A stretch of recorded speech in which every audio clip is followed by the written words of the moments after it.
E vamos ao último vídeo de 3. Eu tô falando sobre práticas para elevar a nossa frequência. Então, o vídeo 1, eu fiz uma introdução, incluí 2 práticas, né, no primeiro vídeo. No segundo vídeo foi um combo de 3 práticas e hoje eu vou falar das últimas 3 práticas que eu acho, assim, fundamentais e eu gosto de lembrar das historinhas, né? Acho que vocês já perceberam isso. Eu gosto de guardar até hoje, cinquentinha, e eu faço isso até hoje, desde quando eu era criança. Eu sempre guardo o melhor pro final. Então eu tô comendo alguma coisa, tô comendo um doce, tô comendo uma comida que eu acho bacana, o que eu vou fazer? Eu vou comendo aquilo que eu acho, o mais corriqueiro, mais normal, mas eu vou deixar o melhor pro final. Sabe, aquele último pedaço. Então, por favor, se a gente sair junto, se a gente for comer, não peça o último, o último pedaço, porque para mim é o mais importante. E não seria diferente aqui com as práticas, com esse combo que eu guardei para o final. São as minhas práticas, eu diria as minhas práticas preferidas.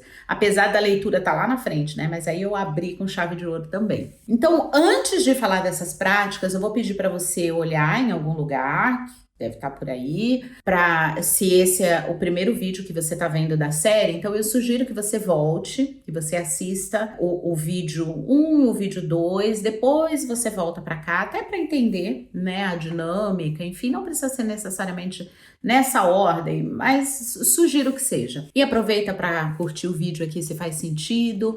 Até o final desse vídeo, com certeza você vai lembrar de alguém, aproveita, manda esse vídeo para ela e se inscreve no canal para você saber qual que vai ser a nossa próxima temporada, porque essa temporada aqui terminou com esses 3 vídeos, tá bom? Então vamos falar um pouquinho sobre a meditação, a minha queridinha aí desse combo. Não vamos falar do monge meditando lá no Nepal, lá nas montanhas do Himalaia, lá em, como que é o nome daquele outro lugar? Agora não vou lembrar, gente, a minha cabeça, olha, eu vou falar. Hoje eu já desisti de querer lembrar de tudo. Eu sempre tive muito orgulho da minha memória. Eu lembrava coisas assim do Arco da Velha, mas agora não adianta eu querer buscar assim, meio que no espontâneo, que eu não vou lembrar. Mas vamos ficar aí, então, com o monge nas montanhas lá no Himalaia, lá no Nepal. Não é essa imagem daqueles monges de laranja, e hoje eu nem tô, não é laranja, é um ocre, mas eu nem tô de laranja para remeter ninguém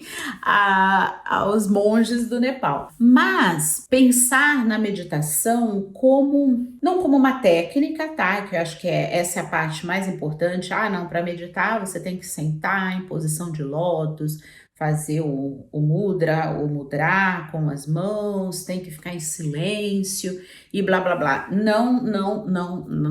Vamos deixar isso para uma outra oportunidade, para uma outra pessoa falar. Eu não vou falar sobre isso, porque essa não é a minha experiência de meditação. Tá? Eu tive muita resistência, eu tenho vários posts no Instagram, se você quiser dar uma olhada lá, várias coisas que eu já postei falando da minha dificuldade de meditar. A minha mente é uma mente que trabalha muito, eu sempre fui muito fazedora das coisas, então sempre ocupada, sempre fazendo alguma coisa, sempre pensando, sempre organizando, esquematizando, planejando, então para mim era muito difícil parar para meditar, porque eu achava que aquilo ali ia me impedir de ser uma pessoa que executa. Então, eu queria executar o tempo todo, fazer, me sentir produtiva, enfim, alcançar resultado, reconhecimento, realizações. Então, quando eu me lembro que o primeiro contato assim que eu tive com a meditação foi com a minha psicóloga, a minha terapeuta. Ela me deu um livro do Osho para eu ler, que era O Poder do Silêncio, se eu não me engano. Era O Poder do Silêncio, acho que era isso. E tinha um CD. Eu vou ser bem sincera, não toquei no CD, até dei uma folhada no livro antes de devolver para ela, alguns anos depois, mas eu não conseguia entender, aquilo ali não me alcançava, não me alcançou, não estava presente para aquela informação naquele momento, e isso foi mais ou menos em 2013. E depois disso, a vida me deu várias outras oportunidades para aprender a meditar. Algumas eu aproveitei, outras não. E depois de 10 anos, fazendo 10 anos que eu comecei né, a meditar muito a trancos e barrancos, e eu entendi que meditar é a gente olhar com mais profundidade. Porque eu estava aprendendo a meditar no Ocidente. O Ocidente, ele vem com uma roupagem diferente. Então, para mim, foi um pouquinho mais fluido quando eu passei a estudar com as pessoas do Oriente. E no Oriente, a visão da meditação é uma visão comum. Tipo Brasil, menino jogando futebol na praça. É comum você ver no Brasil os meninos jogando futebol na praça. Como deve ser comum em algumas cidades onde o ídolo é do basquete, né? Não vou lembrar aí, Hortência talvez, ou no bairro da Hortência as crianças quererem jogar basquete. Né? Ou no Rio de Janeiro, as crianças quererem sair na escola de samba quando forem mais velhas. Isso é comum pra gente. Você não olha e pensa, nossa, ela quer ir na escola de samba, da onde ela tirou isso? Não, ela tirou isso ali do dia a dia, assim como o menino do futebol tirou isso do dia a dia. Então é uma coisa comum, como é uma coisa comum no Oriente. Porque eles simplesmente, eles param, eles meditam. Claro que não é todo mundo, a gente não vai generalizar, mas é uma prática que é comum para eles. E aí quando eu passei a olhar com esse novo olhar, com essa nova perspectiva da maneira como eles faziam, eu passei a entender que meditar é ser um observador. Então eu observo os meus pensamentos, eu observo a minha respiração, eu observo o meu comportamento. Enfim, eu passo a ser uma observadora. Onde eu tô sentada aqui, o que isso representa para mim nesse momento? Enfim, parece uma viagem, mas não é. Quando a gente vai entendendo isso, aos pouquinhos, a gente vai principalmente incluindo isso, sabe? 1 minuto, 2 minutos, 3 minutos, 5 minutos, porque tem alguns mitos aí que dizem, o mito da postura, né, que eu falei, tem que sentar nessa posição. Tem o mito do não pensar, você tem que ficar sentada e não pode pensar em nada. E a verdade é, não tem como não pensar em nada, porque a mente foi feita para pensar. O que você não pode é se identificar com esses pensamentos. O pensamento passou, deixa ele passar. O pensamento veio, né? Deixa ele passar. Ele vai vir e vai embora. Ele vai ver que ninguém deu atenção para ele, ele vai embora. Ah, vai vir outro pensamento. Não tem problema, deixa o pensamento vir, deixa ele embora. Da mesma forma que ele veio, ele vai embora. Então você não tem obrigação nenhuma de parar de pensar. Ah, não, para meditar eu tenho que meditar 1 hora. Sim, tem alguns benefícios da meditação que você vai sentir a partir de 20 minutos. Talvez, já ouvi falar 8 minutos, 20 minutos, 30 minutos. Mas se você não começar, você não vai chegar nos 8 minutos. Se você não começar, você não vai chegar nos 25, nos 30. Então começa com o que você conseguir. 10, 5, 2, comece, se observa. Coloca foco. E aí, quando você pensar, mas e quais são os benefícios disso?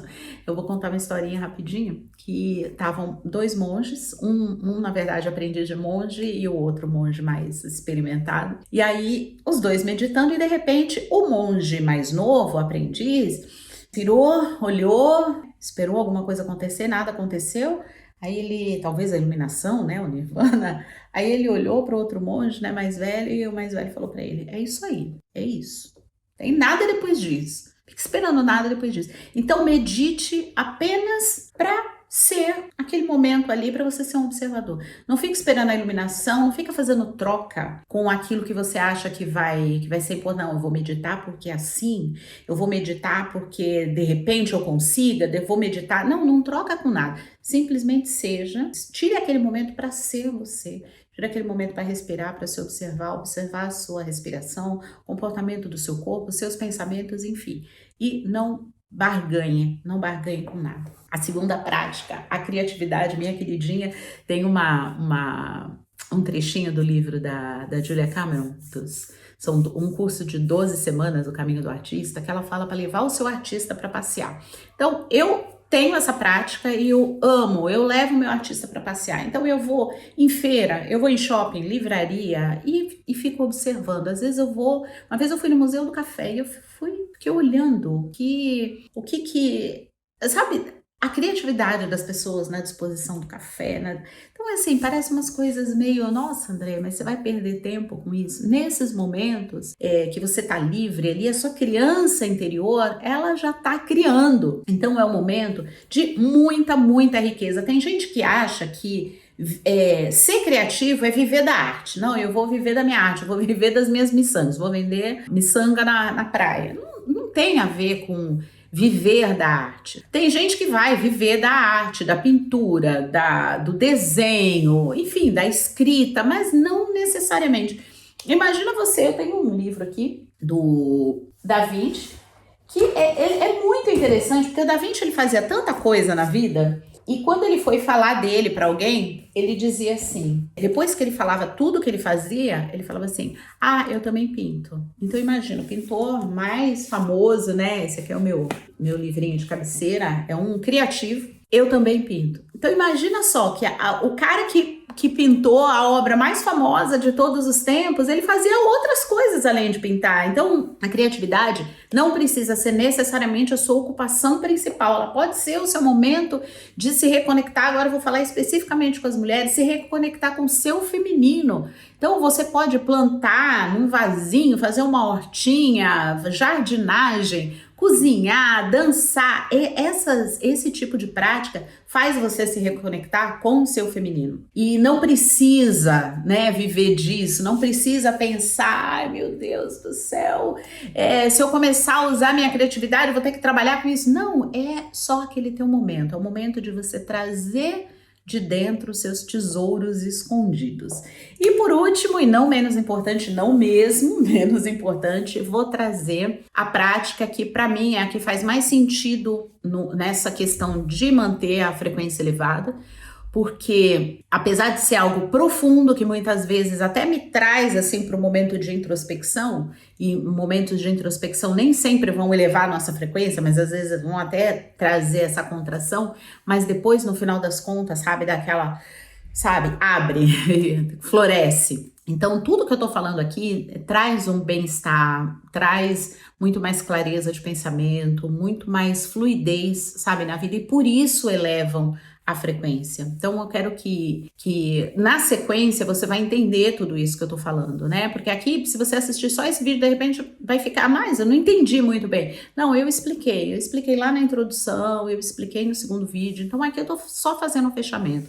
Então, o meu convite para você em relação à escrita é lembrar que o seu sistema está acumulando coisas todos os dias. Todos os dias você recebe uma quantidade muito grande de informação, visto a era da... Nós não estamos mais na era da informação, né? Mas ainda tem esses resquícios. Então, a gente recebe muita informação. Eu ouvi uma pesquisa que diz que a gente, por dia, recebe mais informação do que os nossos antepassados em anos. Então, imagina, tudo isso para processar, enfim. Imagina você tirar um momento porque não é só processar a informação, é de que forma que aquela informação impactou você, bateu aqui, sabe?